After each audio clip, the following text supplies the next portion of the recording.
congregation, like the Sisters of the Incarnate Word, took up works of mercy, that is, working with the sick and the poor.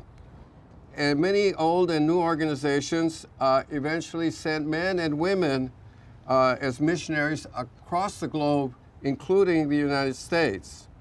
One of those missionaries, of course, was Bishop Claude Dubuis of Galveston, who needed lots of help in his frontier diocese of Texas. Quite naturally, he looked in the 1860s to his homeland and asked the Incarnate Word Sisters to recruit and train women religious to come to Texas. He put his appeal on the familiar words that we've heard in truly incarnational terms. Our Lord Jesus Christ, suffering in the persons of the multitude of sick and infirm of every kind, seeks relief at your hands. So this cloister community formed a new community, the Sisters of the Charity of the Incarnate Word. It's kind of important, the Sisters of the Love of God, the Sisters of the love that Jesus has for all of us, dedicated to prayer and service. Several of those sisters, as we know, came to Galveston, and from there, 3 of them came to San Antonio in the famous stagecoach ride and established the Clinic of Santa Rosa.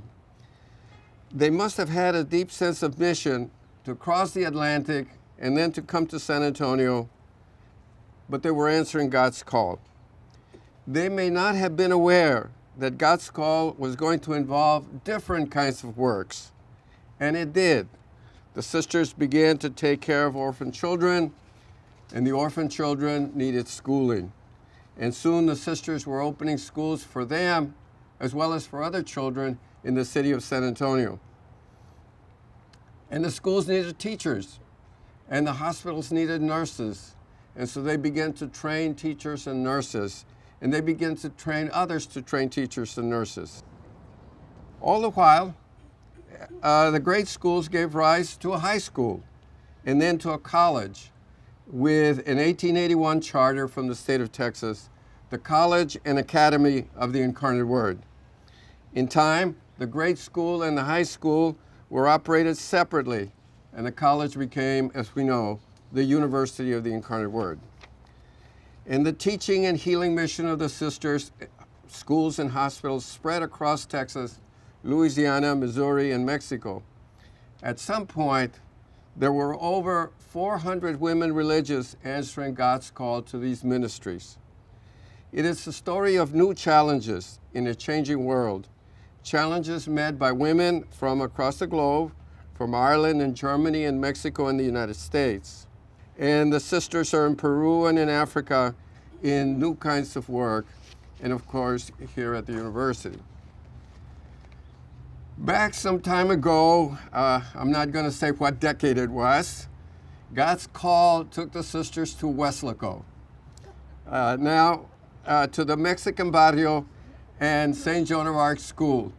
Now, Weslaco is not the center of the world, but the sisters taught with dedication and care as if it were their center of the world. And my brother and I and many others were fortunate to get a very good education. Some of the sisters are buried here, and some I have met walking on the campus. When I think of the sisters in Weslaco, and they lived in a combination of 2 big World War II barracks without air conditioning. And all the sisters that worked in the hospitals and that worked at our university and at other schools, as well as the ones that came after them and the lay men and women who followed them, the words that Jesus said, found in the Gospel of John, come to mind. The world will know that I love the Father because I have done his will. Well, the world knows that these women and those who followed them, and all of whom we commemorate today, the world knows that they love God because they answered the call to serve with great love and dedication. Our prayer this morning is that they will inspire us, that they will give us new life to be like them, faithful witnesses to God's love in the classrooms, in the offices, in our workplaces, in the hallways, everywhere. And for this, we're grateful to them and for all those who answered God's call in the past as well as today.